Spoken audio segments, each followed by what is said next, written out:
தமிழ்நாடு சிறு மற்றும் குறு தொழில்கள் சங்கம் சார்பில் சென்னை நந்தம்பாக்கத்தில் உள்ள வர்த்தக மையத்தில் 3 நாட்கள் நடைபெறும் உற்பத்தி தொழில்நுட்பங்கள் தொடர்பான சௌமேக்ஸ் கண்காட்சியை மத்திய குறு சிறு மற்றும் நடுத்தர நிறுவனங்கள் மேம்பாடு மற்றும் சென்னை மண்டல அலுவலகத்தின் இணை இயக்குனர் எஸ் சுரேஷ் பாபுஜி தொடங்கி வைத்துள்ளார்.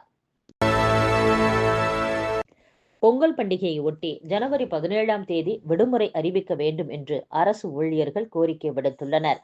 பொங்கல் பண்டிகைக்காக ஜனவரி 14ஆம் தேதி முதல் 16ஆம் தேதி வரை 3 நாட்கள் அரசு விடுமுறை அறிவிக்கப்பட்டுள்ளது. அதற்கு அடுத்த நாளான 17ஆம் தேதி ஒரு நாள் வேலை நாளாக உள்ளது.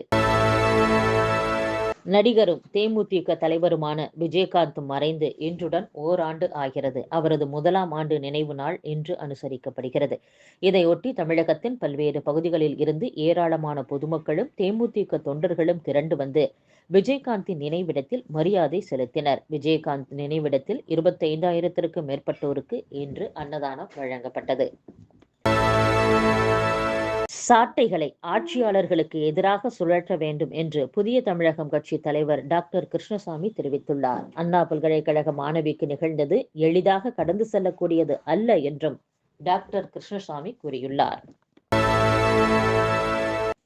இன்று முதல் 4 நாட்களுக்கு இணைய வழி பட்டா மாறுதல் மேற்கொள்ளும் இணையதளம் செயல்படாது என்று தமிழக அரசு அறிவித்துள்ளது. பெரியார் குறித்து அவதூறு கருத்து தெரிவித்ததாக பாஜக மூத்த தலைவர் ராஜாவிற்கு விதிக்கப்பட்ட தண்டனையை நிறுத்தி வைத்து உயர்நீதிமன்றம் உத்தரவு பிறப்பித்துள்ளது. ராஜாவுக்கு 6 மாத சிறை தண்டனையும் 5,000 ரூபாய் அபராதமும் விதித்து நீதிமன்றம் தீர்ப்பளித்திருந்தது குறிப்பிடத்தக்கது.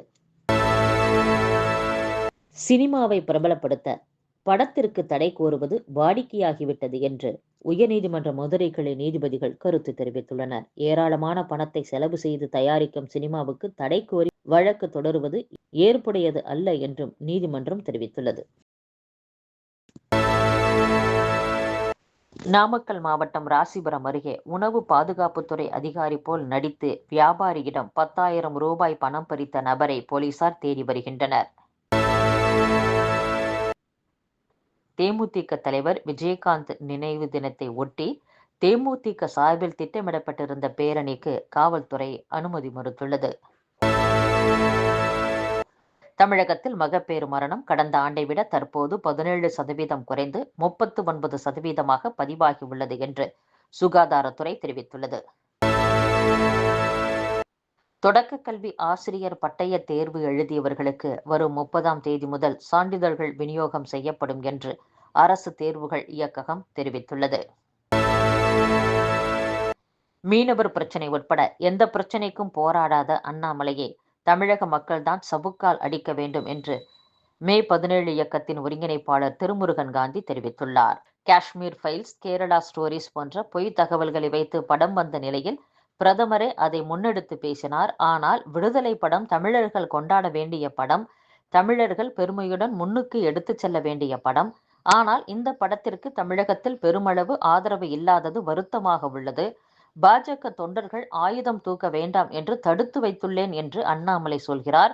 ஆயுதம் ஏந்துவது தொடர்பாக பேசுவது வன்முறையை தூண்டும் செயலாக உள்ளது. இலங்கை மீனவர்களை கைது செய்பவர்கள் மீது அண்ணாமலை படையெடுக்கப் போகிறாரா?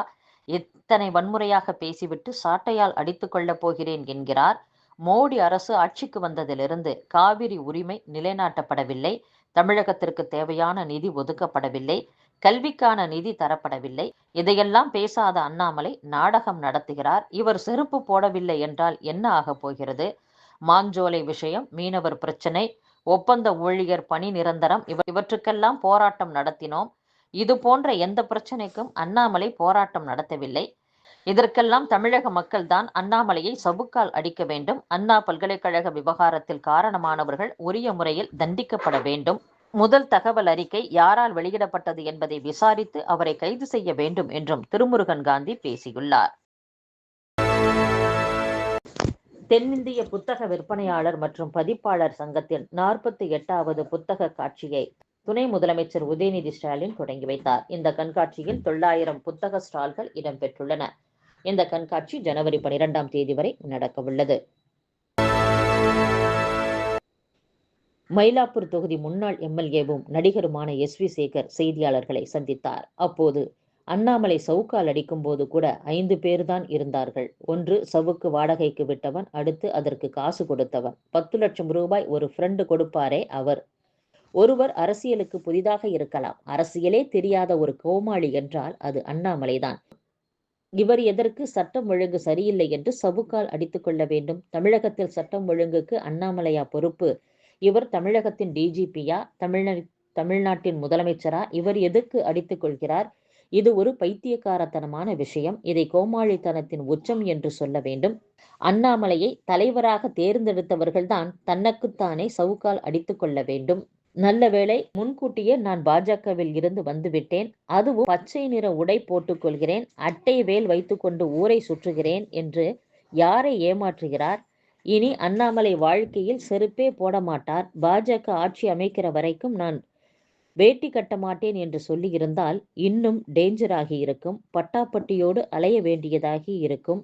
தமிழகத்திற்கு பிடித்த சாபக்கேடு அண்ணாமலை என்றும், வீட்டிற்கு 1 கொடி ஏற்றுகிறேன் என்று சொன்னார். தமிழகத்தில் 10,000 கொடி ஏற்றுவேன் என்றும் சொன்னார். கோவையில் கார் பாம் வெடித்த போது தமிழகத்தில் 60 இடத்தில் மீட்டிங் போடுகிறேன் என்று சொன்னார். ஒன்றுமே செய்ய மாட்டார் என்றும் சரமாரியாக பேசியுள்ளார் நடிகர் எஸ்.வி. சேகர்.